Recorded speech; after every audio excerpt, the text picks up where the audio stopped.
नमस्कार मित्रांनो, ट्रेडिंग शिकताय तर तुम्हाला चार्ट पॅटर्न हे आलेच पाहिजे.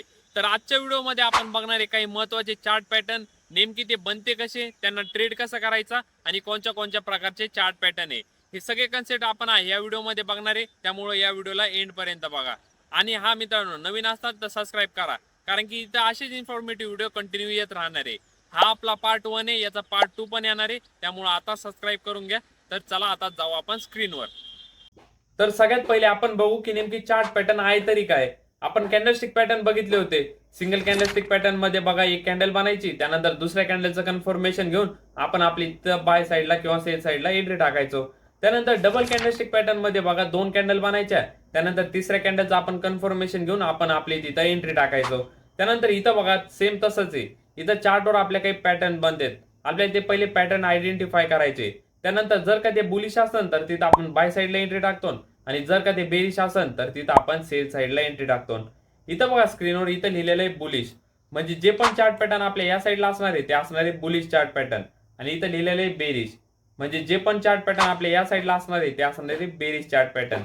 जे बुलिश चार्ट पॅटर्न असते ते बनतात बघा चार्टच्या बॉटमला. त्यानंतर तिथून मार्केट रिव्हर्स होऊन बुलिश होतं. पहिले बेरिश असतं, त्यानंतर तिथून रिव्हर्स होऊन बुलिश होतं. आणि जे पण आपले बेरिश चार्ट पॅटर्न आहे ते बनतात बघा चार्टच्या टॉपला. जर का मार्केट वर जात आहे त्यानंतर आपल्या तिथं पॅटर्न बनलं तर मार्केट तिथून रिव्हर्स होण्याचे चान्सेस असतात. तर चला बघू की नेमके आपले चार्ट पॅटर्न कोणकोणते आहेत. त्याआधी इथं बघा इथं लिहिलेलं आहे पार्ट 1, म्हणजे हा आपला पार्ट 1 आहे. त्यानंतर पार्ट 2 येणार आहे. आपण याला दोन पार्ट मध्ये डिवाइड केलेलं आहे. एकाच पार्ट मध्ये बनवला असतं पण व्हिडिओ जास्तीच मोठा होईल, त्यामुळे याला दोन पार्ट मध्ये डिवाइड केलेलं आहे. तर आता सबस्क्राईब करा दुसरा पार्ट बघण्यासाठी. तर चला बघू नेमके या पार्ट 1 मध्ये आपण कोणकोणते चार्ट पॅटर्न बघितलेले आहेत. जे आपलं पहिलं चार्ट पॅटर्न आहे त्याचं नाव आहे बघा डबल बॉटम चार्ट पॅटर्न आणि डबल टॉप चार्ट पॅटर्न. इथं बघा याच्या नावातच बॉटम आहे, म्हणजे हे जे चार्ट पॅटर्न आहे आपलं ते कधी पण चार्टच्या बॉटमलाच बनणार. आणि याच्या नावात टॉप आहे बघा, म्हणजे हे जे चार्ट पॅटर्न आहे आपलं ते कधी पण चार्टच्या टॉपलाच बनणार. हे बघा आता जे आपलं डबल बॉटम चार्ट पॅटर्न आहे ते कसं बनतं. जेव्हा मार्केट खाली पडतंय, मार्केटने बघा एका जागेवर सपोर्ट घेतलेला आहे. त्यानंतर तिथून बघा मार्केट परत रिव्हर्स होऊन वरती गेलं आणि त्या तिथं एक जागेवर रेजिस्टन्स घेतला. आणि मार्केट त्या रेजिस्टन्स लेवल पासून परत खाली पडलं, आणि ज्या जागी पहिले आपल्या मार्केटने सपोर्ट घेतला होता त्या तिथंच परत सपोर्ट घेतलेला आहे.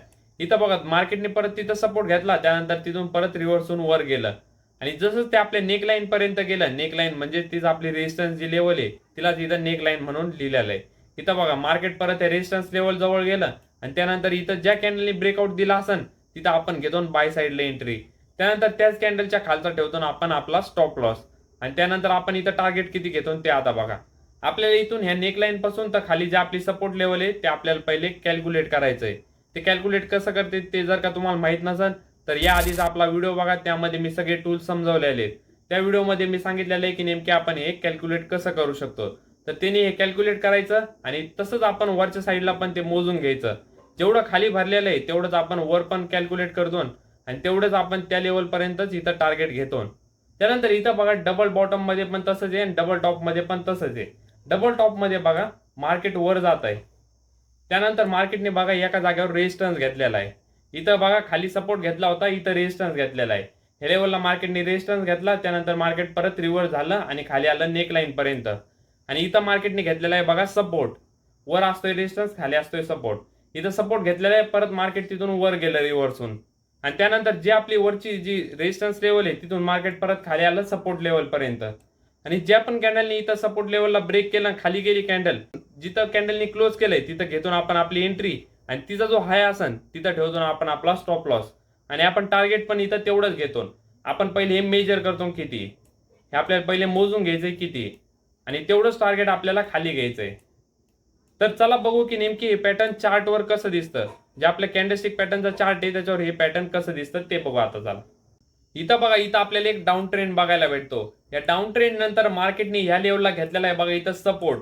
मार्केटने या लेवलला सपोर्ट घेतला, त्यानंतर मार्केट तिथून रिव्हर्स होऊन परत वरती गेलंय. हे इथं वरती गेल्यानंतर इथं आपली बनलेली बघा नेक लाईन, म्हणजेच आपली रेजिस्टन्स लेवल. त्यानंतर बघा मार्केट इथून परत खाली पडलं आणि परत ह्या सपोर्ट लेवल पासून रिव्हर्स होऊन मार्केट वर गेलं. इथं बघा इथं आपले जे डबल बॉटम आहे ते बघायला भेटते. हा एक बॉटम आणि हा इथं दुसरा बॉटम. हे आपलं डबल बॉटम इथं बांधलेलं आहे. त्यानंतर मार्केट इथून परत गेलं आपल्या रेजिस्टन्स लेवल पर्यंत, म्हणजेच नेक लाईन पर्यंत. त्याला रेजिस्टन्स लेवलच म्हणत जाता, ते नेक लाईन फक्त एक तिथं नाव दिलेलं आहे. त्यानंतर बघा इथं ज्या पण कॅन्डल इथं ब्रेकआउट दिलेला आहे त्या तिथं घेतो आपण आपली बाय साईडला एंट्री आणि त्याच कॅन्डलचा खालचा ठेवतो ना आपण स्टॉप लॉस. इथं असा ना आपला स्टॉप लॉस.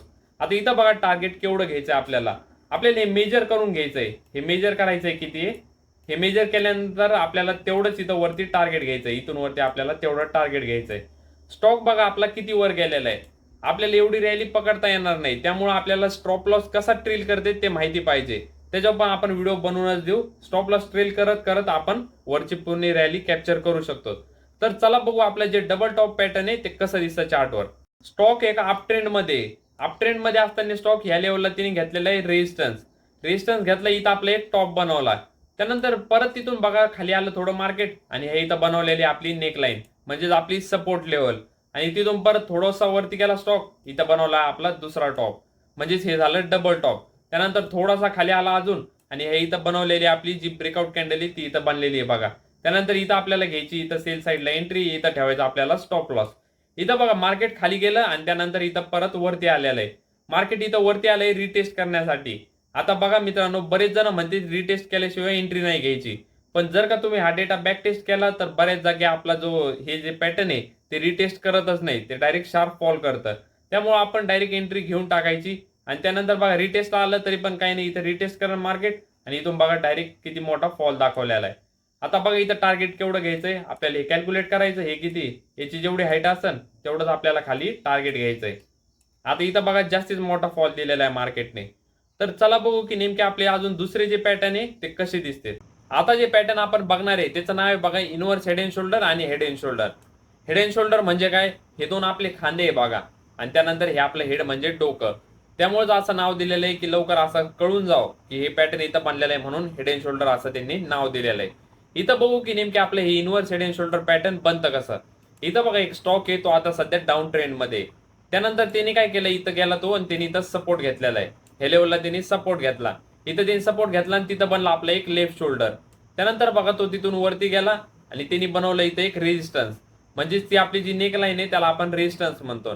त्यानंतर तो तिथून परत खाली आला आणि त्यांनी काय केला आपला सपोर्ट ब्रेक केला आणि त्यांनी इथं बनवलं हेड. परत त्यांनी सपोर्ट ब्रेक केला, परत तो तिथून रिव्हर्स झाला आणि वर गेला. वर गेल्यानंतर तो गेला आपला रेजिस्टन्स लेवल पर्यंत, परत तिथून तो खाली आला आणि त्यानंतर त्यांनी इथं बनवलंय बघा आपला राईट शोल्डर. परत तो सपोर्ट लेवल पासून परत रिव्हर्स होऊन वर गेला रेजिस्टन्स पर्यंत. पण ह्यावेळेस तो परत नाही येणार. त्यांनी काय केलं इथं ब्रेकआउट दिली. ब्रेकआउट दिल्यानंतर आपण घेतो इथं एंट्री आणि स्टॉक बघा रॉकेट. ते आपण बघणार आहे की एंट्री कशी घ्यायची आपण चार्ट मध्ये बघणार आहे, ते बघू समोर. त्याआधी आपण बघू की हेड अँड शोल्डर पॅटर्न कसं आहे. इथं बघा एक स्टॉक आहे तो अप ट्रेंड मध्ये, सेम तसंच आहे फक्त उलट आहे बघा. एक स्टॉक आहे तो अप ट्रेंड मध्ये. त्यानंतर बघा इथून त्यांनी एक शोल्डर बनवलं, लेफ्ट शोल्डर बनवलं. त्यानंतर इथून खाली आला आणि इथं आपली बनवली नेक लाईन म्हणजे सपोर्ट लेवल. त्यानंतर तो परत वरती गेला आणि त्याने काय केलं आपली जी रेजिस्टन्स लेवल आहे ती त्यांनी ब्रेक केली आणि तो त्याच्यावर गेला आणि परत खाली आला. त्यानंतर तो सपोर्ट लेवल पर्यंत आल्यानंतर परत तिथून रिव्हर्स झाला आणि वरती गेला आणि तिने बनवलं इथं आपला बघा राईट शोल्डर. त्यानंतर तो परत तिथून रिव्हर्स झाला, खाली आला आणि जी पण आपली सपोर्ट लेवल आहे ती तिने ब्रेक केली आणि त्यानंतर बघा इथं खाली स्टॉक अजून खाली गेलेला आहे. आपण ह्या लेवलला एंट्री घेतो ते पण आपण बघणार आहे. तर चला बघू नेमके चार्टवर कसं दिसतं पॅटर्न. इथं बघा हा स्टॉक डाऊन ट्रेंड मध्ये त्यानंतर तिने बघा ह्या लेवलला घेतलेला इथं सपोर्ट. हे इथं तिने सपोर्ट घेतला आणि इथं तिने बनवलं एक लेफ्ट शोल्डर. त्यानंतर तो परत इथून वर गेला आणि त्यांनी इथं बनवली आपली नेक लाईन म्हणजेच रेजिस्टन्स लेवल.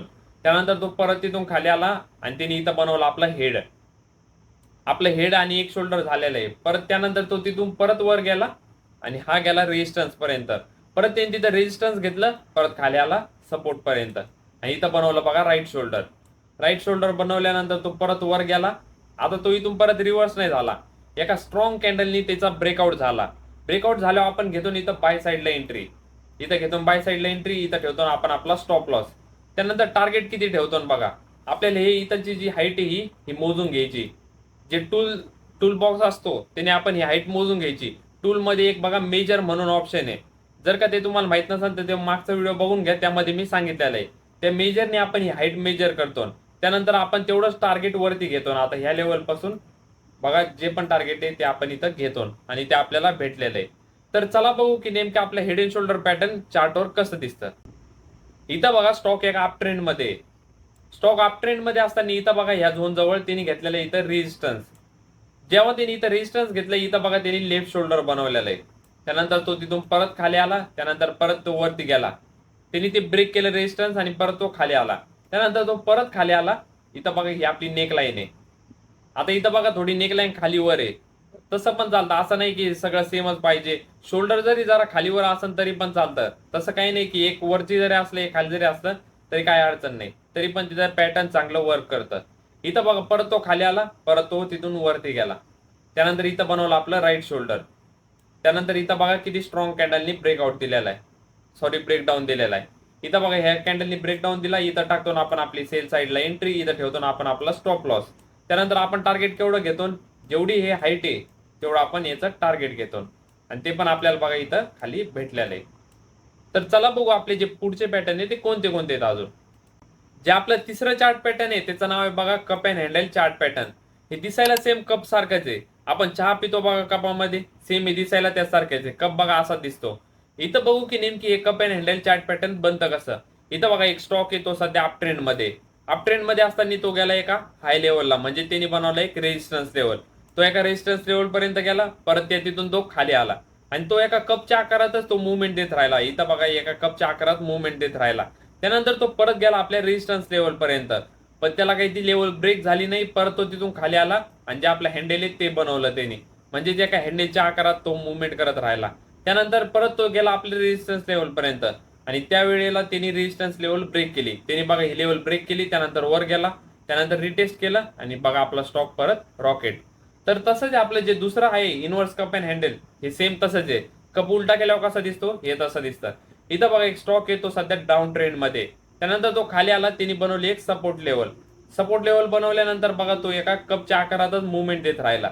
इथं बघा तो एका कपच्या आकारात मुवमेंट देत राहिला. त्यानंतर तो परत आला आपल्या सपोर्ट लेवल पर्यंत, पण त्याला ती काही लेवल ब्रेक झाली नाही. तो परत तो वरती गेला आणि तिने बनवला आपला हँडल. हँडल बनवल्यानंतर तो आला परत खाली, तिने ती लेवल ब्रेक केली. ब्रेक केल्यानंतर बघा तो परत गेला, रिटेस्ट केली आणि बघा आपला स्टॉक लगेच खाली गेलेला आहे. तर चला बघू की नेमकी हे चार्टवर कसं दिसतं पॅटर्न. इथं बघा स्टॉक एका डाऊन ट्रेंड मध्ये, त्यानंतर इथून त्याचा ट्रेंड चेंज झाला आणि तो एका अप ट्रेंड मध्ये गेला. अप ट्रेंड मध्ये असताना इथं बघा त्याने आपला एक कप बनवलाय आणि त्यानंतर इथं हँडल बनवलाय. इथं कप अँड हँडल बनवल्यानंतर आपल्याला त्यांची सिम्पली हाय मार्क करून घ्यायचे. त्यानंतर जी पण कॅन्डल त्या हायला ब्रेक करण तिथं आपल्याला घ्यायची बाय साईडला एंट्री, तिच्या खाली ठेवायचा आपल्याला स्टॉप लॉस. आणि त्यानंतर बघा स्टॉक किती वर गेलेला आहे. इथं बघा आपल्याला टार्गेट किती घ्यायचंय, आपल्याला पहिले कप आपला मेजर करून घ्यायचा आहे. जेवढा कप आहे तेवढा मेजर करायचा आहे आणि तेवढंच आपल्याला वरती टार्गेट घ्यायचंय. तर इथं बघा मित्रांनो आपला कप अर्ध्यातूनच परत रिव्हर्स झाला. इथं रिव्हर्स झालाय कप, कारण की इथं बघा ह्या लेवलला तो रिटेस्ट करायला आला परत. बरेच वेळेस काय होतं स्टॉक डायरेक्ट वरती जातो, रिटेस्ट करायला येत नाही, पण कधी कधी रिटेस्ट पण करायला येतो. पण त्याआधीच आपलं जर का टार्गेट आपल्याला भेटला असेल तर आपण तिथं आपलं टार्गेट बुक करायचंय. त्यानंतर परत जेव्हा स्टॉक रिटेस्ट करायला येईल आपण तिथे री एंट्री पण घेऊ शकतो. इथं पण आपण री एंट्री घेऊ शकतो. त्यानंतर बघा स्टॉक परत किती वर गेलेला आहे. तर चला बघू की आपलं जे inverse cup and handle pattern आहे ते कसं वर्क करतं. इथं बघा चार्टवर इथं आपल्याला एक शार्प डाऊन ट्रेंड बघायला भेटतो. त्यानंतर स्टॉक थोडाफार वरती गेला आणि त्यानंतर ह्या लेवलला बघा इथं आपला एक कप बनवलेला आहे. इथं बघा केवढा मोठा कप बनवलाय आणि त्यानंतर हे हँडल पण बघा. इथं कप अँड हँडल बनवलंय, त्यानंतर आपल्याला ही लेवल मार्क करून घ्यायची. जी पण कॅन्डल ह्या लेवलला ब्रेक करा तिथं आपल्याला टाकायची सेल साईडला एंट्री. हे बघा या कॅन्डलने ब्रेक केलं, इथं टाकतो ना आपण आपली सेल साईडला एंट्री, इथं ठेवतो ना आपला स्टॉप लॉस. त्यानंतर आपण ह्या जेवढं पण हाईटचं आहे कप अँड हँडल ते आपण मार्क करतो, तेवढं आपण घेतो टार्गेट. इथं बघा खाली आपण तेवढं टार्गेट मार्क करून टार्गेट घेतो. हे आपण एकदम हायर टाइम फ्रेमला बघितलेलं आहे, त्यामुळं आपल्याला एवढा मोठा कप बघायला भेटलेला आहे. नाहीतर कुठं कुठं तुम्हाला लहान पण बरेच भेटून जाते. तर चला बघू की नेमकी हे चार्ट पॅटर्न अजून कसं दिसतं. इथं आपण परत एकदा बघू cup and handle by side साठी कसं दिसतं. एक उदाहरण घेऊ परत एकदा. इथं बघा स्टॉक एका अप ट्रेंड मध्ये, त्यानंतर इथं बघा ह्या लेवलला तिने एक कप आकाराचं एक पॅटर्न बनवलंय. त्यानंतर इथं बघा एक हँडल बनवलंय. आपल्याला सिम्पली ही लेवल मार्क करून घ्यायची. ही लेवल बघा ही मार्क करून घ्यायची आपल्याला. त्यानंतर जी पण कॅन्डल ह्या लेवलला ब्रेक करेन आपल्याला तिथं टाकायची बाय साईडला एंट्री, तिच्या खाली ठेवायचा आपल्याला स्टॉप लॉस. त्यानंतर हा स्टॉक बघा किती वरती गेलेला आहे. आपल्याला टार्गेट केवढं घ्यायचंय ते तर तुम्हाला माहितीच आहे. आपल्याला ही सिम्पली लेवल मार्क करून घ्यायची. मेजर करायचं हे तिथे एक टूल आहे, त्याने आपण हे मेजर करू शकतो. त्यानंतर तेवढंच आपण टार्गेट घेतो. मित्रांनो, हे आपण अर्धेच बघितले चार्ट पॅटर्न, अजून असे बरेच आहेत ते आपण बघणार आहे पुढच्या व्हिडिओमध्ये. त्यामुळे आता सबस्क्राईब करून घ्या. व्हिडिओ कसा वाटला कमेंटमध्ये नक्की सांगा. तर चला भेटू पुढच्या व्हिडिओमध्ये.